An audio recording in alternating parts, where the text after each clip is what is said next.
Brando, umalis na tayo ng bansa. Sa ibang lugar na lang tayo magtago. Hindi tayo titigilan ng mga gerero hanggat andito tayo. Pinatay nila ang lolo ko na si Gustavo, pati na rin ang kapatid kong si Erica. Kung alam ko lang, sana ako na lang eh. Po ang hard killer ni Vice Mayor Roberto Guerrero. Inutusan ako ni General Verbano para palabasin na patayin si Vice Mayor para makuha nila yung simpatya at pagmamahal ng mga tao. Garcia! Ano ginagawa mo? Hindi ako bibigay! Hoy!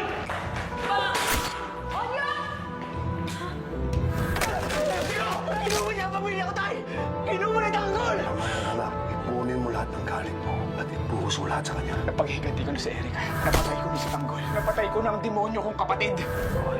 Anak, hindi ko pwedeng mawala. Una lang ang pag-asa ng Maynila. Ang tagal kong hinintay ang pagkakataong ito. Ang pahirapan ka at parusahan ng mga kasama mo. Isa lang ang alam ko, i-enjoyin ko to ang gabi ito dahil dahan-dahan kong paglalaroan kayong lahat.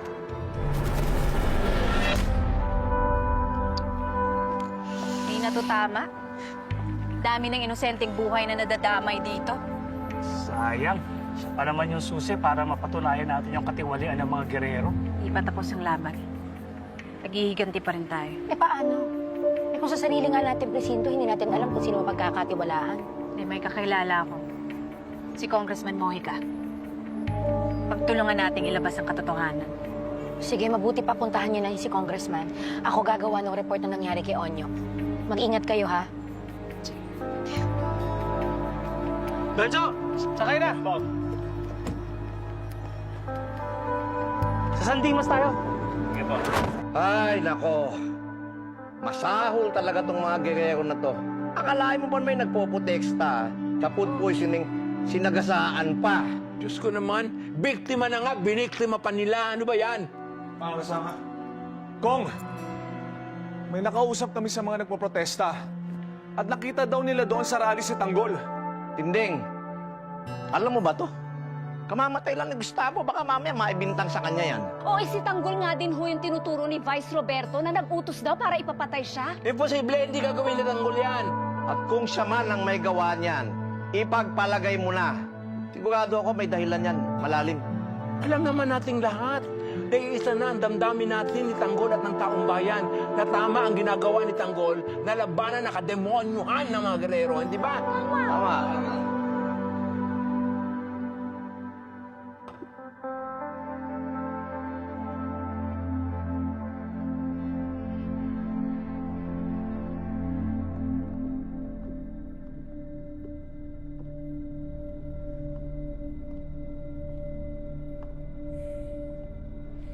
Buong tiwala ko kay Teniente Victorino, Ma. Siya ang huhuli kay Tanggol. It's not enough for me to see him get shot. I wanna see him dead and rotting. Kong, yung statement niyo sa press, pinakalat na namin. Ano? Kampi na ba sa atin ulit ang mga tao? Nakikidalamhati na rin sila sa atin? Ang parang nangyayari ho kasi parang sineselebrate pa nila na matay si Don Gustavo. Jesus. Wala silang respeto, Ma. Wala silang utang na loob sa taong namuno sa kanila. Ang sinasabi ho kasi nila, dapat naman talaga mamatay yung mga kurakot. Viral pa rin ho kasi yung expose ni Brando Mondragon. Matayan na nga kamit lahat. Yan pa rin ang nasa isip ng mga tao. Jesus, bakit hindi na lang natin palabasin na si Tanggol yung pumatay kay Pa? Si Tanggol yung kriminal, ba?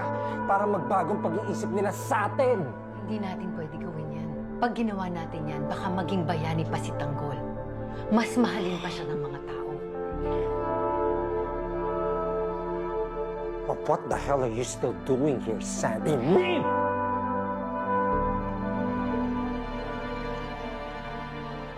Nakausap mo na ba si Rocky Boy? Hindi ko matawagan, hindi rin nagte-text sa akin. Hayaan mo dumiskarte ang anak mo. Boss Tubina! Boss Brando! May kailangan kayo mapanood na balita tungkol sa mga gerero. Ano? Nagsinungaling na ba sila para kontrahin ako? Hindi, Boss Brando.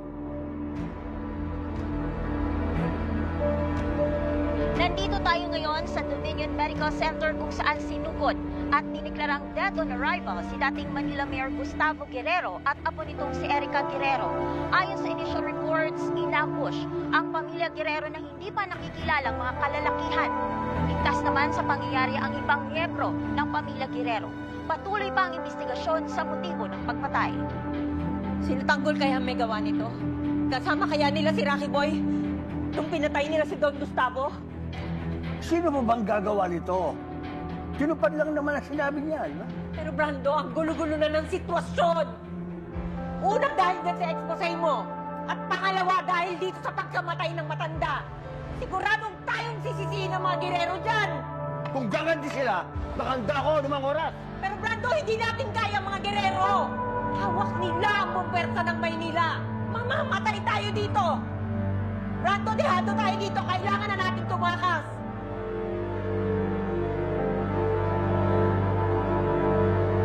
Hindi lang si Tanggol ang problema natin, ha?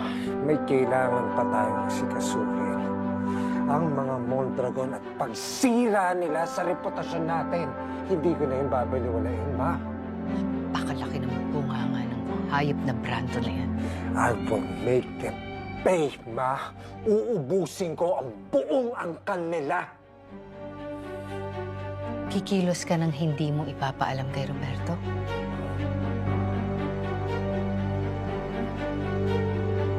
Oo.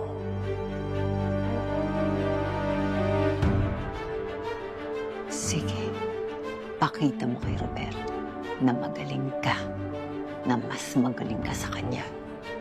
Papatunayan ko kay Kuya na nagkamali si Mama. Tanggol is not better than me.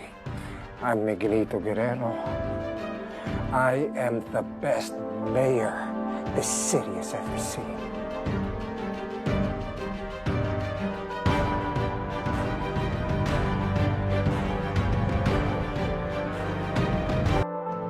Bumulag tayo sa pagkakabaril ko sa kanya. Nakita mo siyang lagutan ng hininga? Hindi po, tay. Dumating po sa bigla yung mga tropa niya at ang tatay niya. Hindi pa bayaan ni Ramon ang demonyo ng anak. Sigurado ako gagawin niya lahat para iligtas si Tanggol. Kaya huwag kang papasiguro na patay mo nga siya.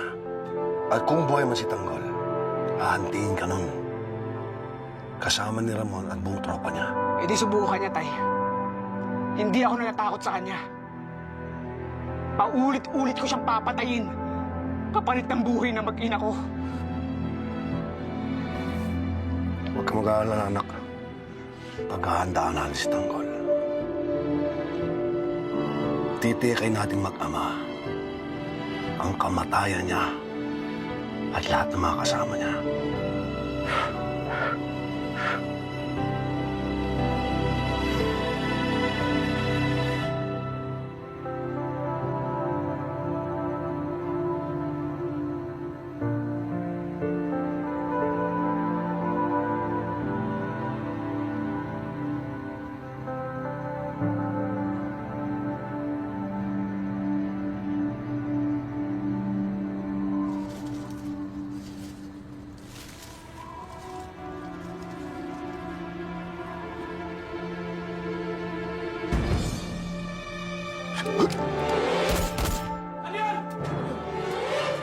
Si Bustamon!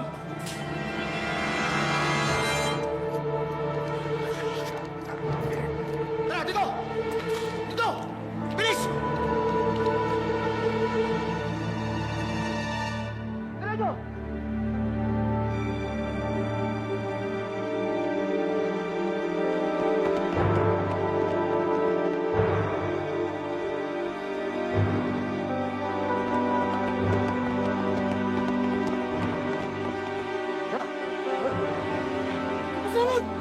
Kasalan! Napasok tayo sa halaman! Ha? Magsikalit kayo! Hanapin natin! Bilis! Dapat ikaw! Talo ka! Isa mo!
dyan!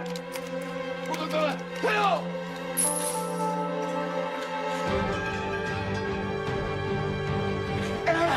Nice!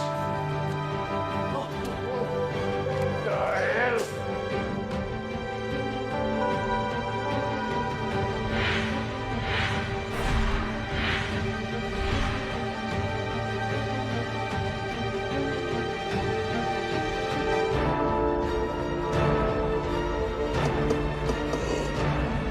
Si Tanggol! Mag-isa!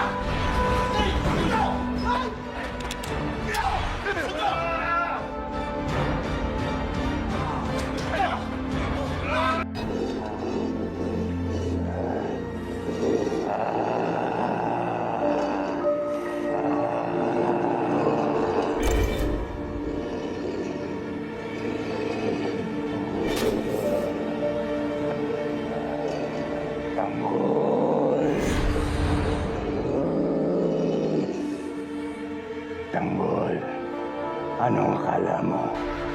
Hindi ako makaganti sa'yo. Pinagplanuhan ko kayong mabuti. At ngayon, sisiguraduhin ko na mas higit pa ang gagawin ko sa'yo kaysa sa ginawa mo sa akin. Kaya ngayon, Tanggol, papatay na kita. Andito na si kamatayan para kunin na ang buhay mo. Hindi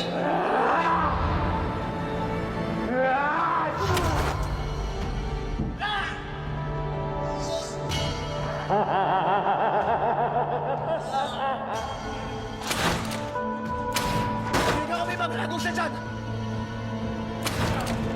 Masakit ba? Ha? Diba?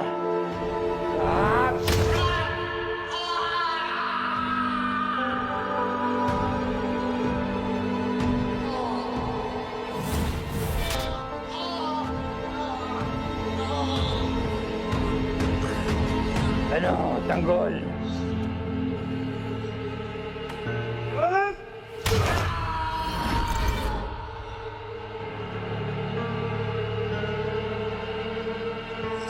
Kulang pa yan.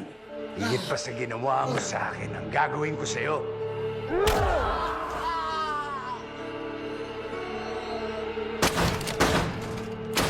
Bilisan mo! Bilisan mo! Ito!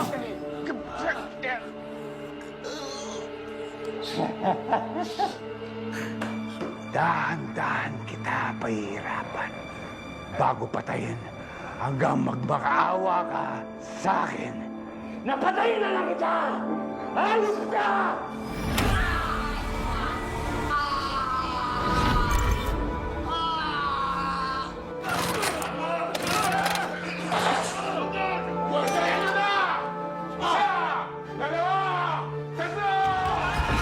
Tayo, Tanggol! Tayo!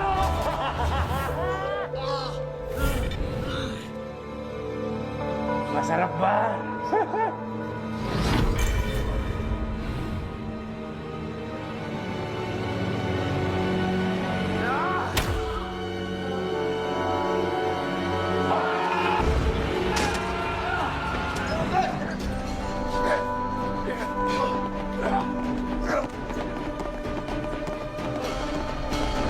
Ito, para sa mama ko!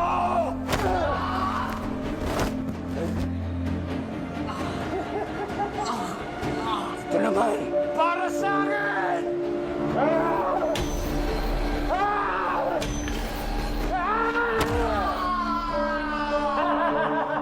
Bullseye! Akala ko, matibay kang tao. Hindi naman pala. Tanggol!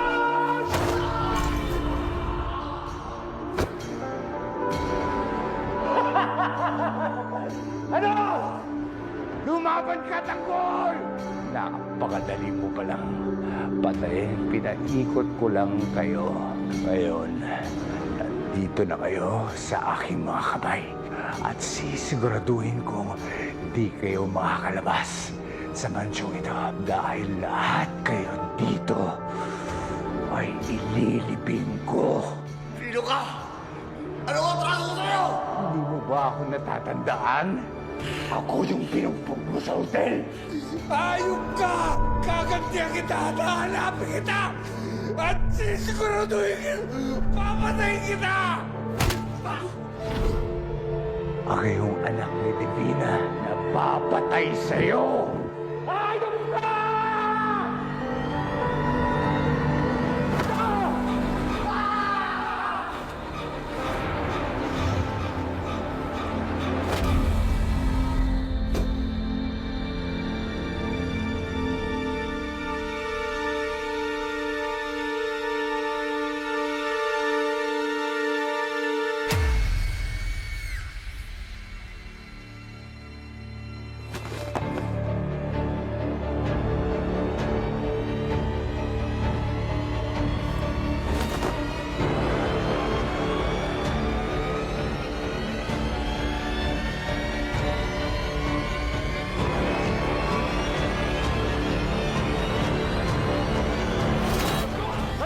Buhatin nyo! Sarado ang kapit ko! Ano bang nangyayari? Sino matake ka rin? Hindi ko po alam! Gusto kong magbayad sila sa mga kasalanan nila sa pamilya ko, Jason. Ubusin mo ang mga Mondragon. Kahit tumimbil sa akin, susugurin tayo mga girero. Bilisan yung kubilang, sanda mga armas! Pagkato si Rocky Boy! Ipagluluto ko si Tanggol para gumaling na po siya kaagad. Sigurado, gagaling ka dito, Tanggol. Mawawala lahat ng sakit mo. Hoy, magsalita! Sama si Boss Rocky Boy! Ano yung pagkain ni Tanggol? Pakakainin ko siya para gumaling siya. FBJ's Batang अस्सलामुअलैकुम हेलो दोस्तों। तो आज की वीडियो में हम बात करने वाले हैं एक बहुत बड़े मजहबी स्कॉलर पाकिस्तान के, जो कि सोशल मीडिया के लिहाज के की सबसे ज़्यादा फ़ैन फॉलोइंग है और सबसे ज़्यादा देखा जाता है, इंजीनियर मोहम्मद अली मिर्ज़ा। तो उन जैसा कि सब लोगों को पता है कि वो 103 दिन की जेल काट के अभी रिहाज हो चुके हैं, और उस पर भी मैंने एक वीडियो बनाई थी, लेकिन वो एक अलग टॉपिक था। लेकिन आज हम जिस चीज़ पर बात करने वाले हैं वो एक अलग टॉपिक है।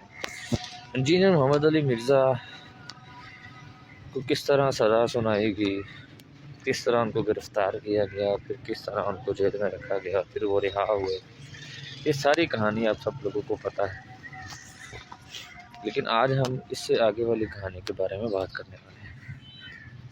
दोस्तों, इंजीनियर मोहम्मद अली मिर्ज़ा जैसे ही रिहा होते हैं तो वो अपने बयानात में कुछ ऐसे इंकशाफात करते हैं जो कि बहुत हैरानकुन होते हैं। 295C के हवाले से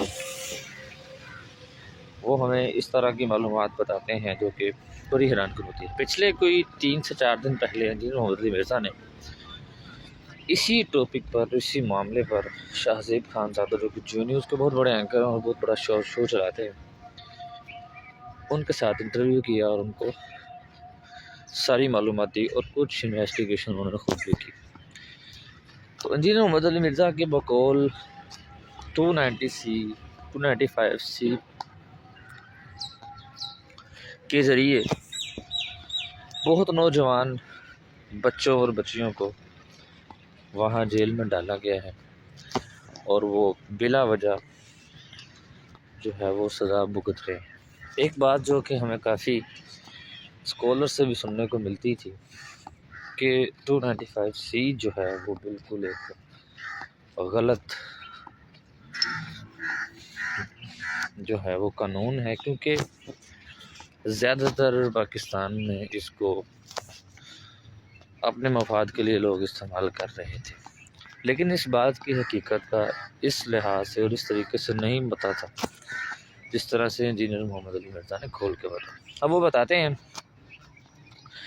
कि मेरी ही जेल में और मेरी ही चक्की के साथ एक नौजवान लड़की थी जिसकी उम्र गालिबन 20 से 22 साल होगी।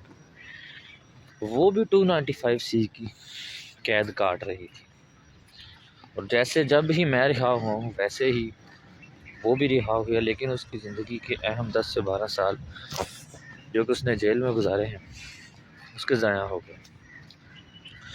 और बहुत से ऐसे लोग हैं جن کو 10 سال ہو گئے ہیں وہ خواہ مخواہ میں جو ہے وہ سزا بھگت رہے ہیں۔ اور پھر وہ بتاتے ہیں کہ ان کی جو چکی تھی وہ ایک ایسے شخص کے ساتھ تھی جو کہ عیسائی تھے، اور چونکہ محمد علی مرزا بھی عیسائیوں کے مذہب کی توہین کرنے کی وجہ سے ہی گرفتار ہوئے تھے۔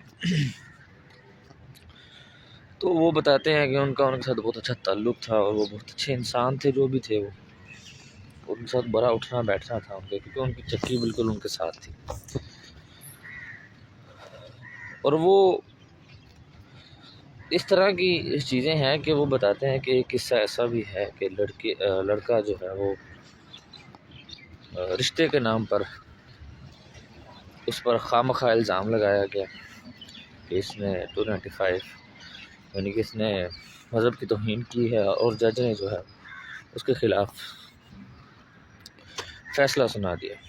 اب وہ بتاتے ہیں کہ اس میں وکیل بھی مولوی ہو سکتے ہیں، جج بھی ہو سکتے ہیں، لیکن اس نوجوان کو جو ہے وہ ابھی 7 سال ہو گئے ہیں، وہ قید کاٹ رہے ہیں اور ابھی اور بھی کاٹ رہے ہیں۔ وہ بتاتے ہیں کہ جیسے ہی میں جیل میں گیا تو وہ میرے بہت سے وہاں سے مجھے دیکھنے والے اسٹوڈنٹ تھے، تو ان کو جب پتہ چلا کہ میں بھی گرفتار ہو کے آ گیا ہوں تو انہوں نے مجھ سے رابطہ کرنے کی کوشش کی۔ اور وہ یہ بھی بتاتے ہیں کہ جب میں آیا تو انہوں نے مجھے تنقید کی کہ آپ کو ہمارے لیے آواز اٹھانی پڑے گی، اور اسی لیے میں یہ ساری چیزیں لوگوں کو بتا رہا ہوں تاکہ ان لوگوں کی ہیلپ ہو سکے۔ اس کے بعد وہ بتاتے ہیں کہ اب جب میں رہا ہوا ہوں تو میرے ساتھ 10 سے 15 رہائی اور بھی ہوئی ہیں جو کہ بہت دیر سے سزا کاٹ رہے تھے، اور یہ بھی وہ بتاتے ہیں کہ اب حالات چینج ہو چکے ہیں۔ تو شاید حالات چینج ہو چکے ہوں کیونکہ ججز پر یہ ڈیپینڈ کرتا ہے۔ پھر اس کے بعد ان کا جو سب سے بڑا انکشاف تھا اور وہ یہ تھا کہ میری جو چکی تھی وہ 8 چکیاں چھوڑ کے عمران خان کی چکی بھی تھی، پی ٹی آئی کے بانی عمران خان اور بہت سے لوگوں کا لیڈر۔ اور وہ بتاتے ہیں کہ عمران خان کی باقاعدہ انہوں نے آواز بھی سنی جب وہ اپنے جو ان کی خدمت کرنے والا وہاں بندہ تھا اس کے ساتھ باتیں کرتے تھے، اور ان کی زیادہ تر گفتگو جو تھی وہ کرکٹ پہ ہوتی تھی، وہ کرکٹ پر زیادہ بات کر رہے۔ اس کے بعد وہ جو پی ٹی آئی اور نون لیگ کی طرف سے پروپیگنڈا پھیلایا جاتا ہے کہ نون لیگ والے کہتے ہیں کہ ان کو وہاں پر بہت ہی آرام ہے اور فضائل بیان کرتے ہیں جیل کے، دوسری طرف پی ٹی آئی والے کہتے ہیں کہ ان پر وہاں پر بہت ظلم ہو رہے ہیں اور وہ بہت ہی تنگی میں ہیں، ان کو ان کی طبیعت نہیں ٹھیک، ان کو کھانا اچھا نہیں مل رہا۔ تو یہ ساری چیزوں کا انہوں نے رد کیا۔ انہوں نے کہا کہ ایسا بالکل نہیں ہے کہ خان صاحب وہاں پر بہت اچھی صورتحال میں ہیں، ان کے پاس ایل ڈی بھی ہے، ان کے پاس ایک ان کی خدمت کرنے والا چکیا بھی ہے، ٹھیک ہے، جو کہ ان کو روز کھانا بنا کے دیتا ہے، اور خان صاحب روز دیسی گھی کے پراٹھے کھاتے ہیں۔ یہ انجینئر محمد علی مرزا کا کہنا تھا۔ اس کے علاوہ وہاں پر ہر روز میڈیکل ٹیسٹ کیا جاتا ہے سبھی ملزمان کا۔ اور دوسری طرف یہ کہتے ہیں کہ یہ جو نون لیگ والے یہ کہتے ہیں کہ بہت فضائل بیان کرتے ہیں جیل کے، تو ایسا بھی بالکل نہیں ہے۔ وہ اپنے بیانی میں یہ کہتے ہیں کہ میں کبھی بھی نہیں چاہوں کہ میرے کسی دشمن کو بھی جیل کی قید کاٹنی پڑے، یہ ایک ایسی چیز ہے۔ اور وہ یہ کہتے ہیں کہ اکثر اوقات ایسا ہوتا تھا کہ 2 بجے ہوتے تھے اور میں 2 گھنٹوں کے بعد ٹائم دیتا تھا تو پھر صرف 2:15 ہی ہوا تھا۔ جیل میں ٹائم گزارنا اتنا مشکل ہے۔ تو یہ تھے جی ان کے بیانیے، اور ظاہری سی بات ہے جی محمد علی مرزا کی آواز اب لوگوں تک پہنچی ہے، دیکھتے ہیں اس معاملے میں کیا ہوتا ہے۔ ملتے ہیں ایک اگلی ویڈیو میں، تب تک اللہ حافظ۔